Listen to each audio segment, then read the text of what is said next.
Swan Valley, being a warmer climate, produces a lot more fruit per acre of land, and it's an easy drinking, fruit-driven style of wine that mainly fits into our element range.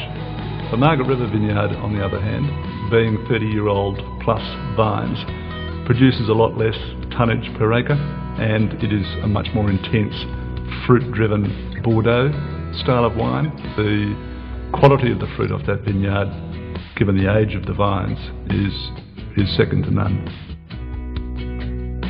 There's two sides to picking. One side is the very traditional hand-picking method.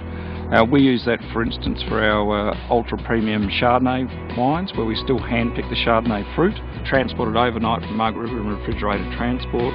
We then whole bunch press that and make it in a very traditional Chardonnay sort of style. The more common method of picking for us these days is mechanical harvesting, and that is invariably always done at night time. We do it at night because it's cold, and when we pick the grapes cold, it just stops all the oxidation, bruising and browning characters. And then it stays cold for the 3 or 4 hour trip up from Margaret River here to the Swan Valley winery.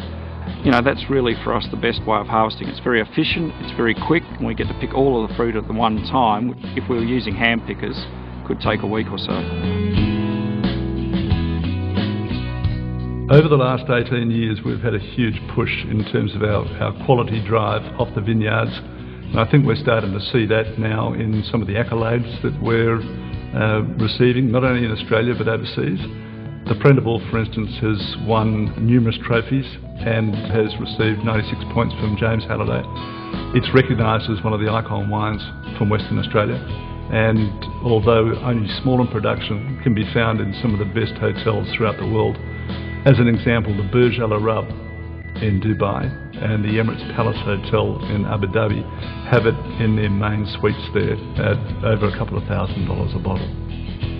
Sandalford produces on average around 135 to 150,000 cases and is available in over 30 countries around the world.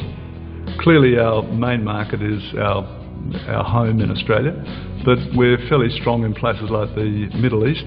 In fact, we're one of the strongest of the wine brands in the Middle East, in Dubai, Oman, Abu Dhabi, Bahrain, and certainly in Eastern Europe in places like Russia, Poland, places like Scandinavia, America, Canada.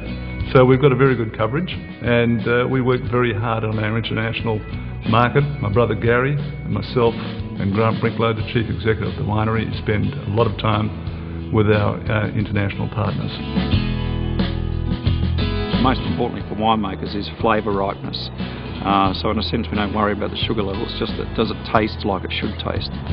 And that's just something that's personal, it's just through experience, but it's primarily getting the fruit ripe and physiological ripe determines the final outcome of the wine. Second to that, and based upon that, is the fact that once it's ripe we then have to get it picked. So it's making the correct picking decision, and this all happens during the vintage period. So I'm, for instance, constantly in the Margaret River vineyard, tasting the fruit, looking at the numbers and allocating picking dates or picking nights as the case may be. So getting the fruit off at the right time is absolutely critical. From then on, in terms of making great wine, it's all about the processing of that fruit.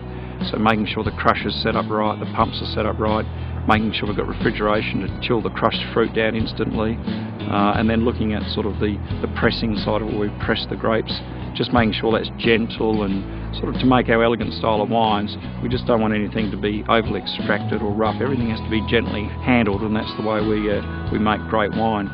From then on through the winery process is just about making sure our systems and processes are right, so that we treat the sort of the result wines from fermentation with respect.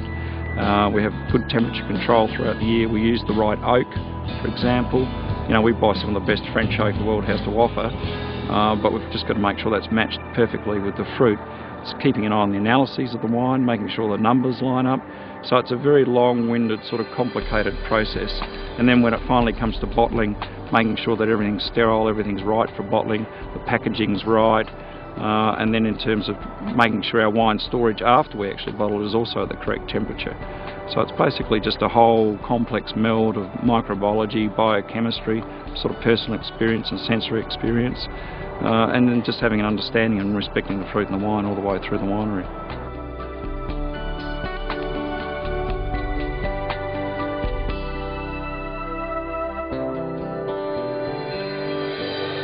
Sandalford Wines has achieved a great deal since its first vines were planted in 1840. We're immensely proud of our heritage, and as a purely Western Australian business, we look forward to a dynamic future. All the elements are here to share a unique wine experience. We hope that we have added to your knowledge and appreciation of Sandalford Wines, and that you enjoy the tour.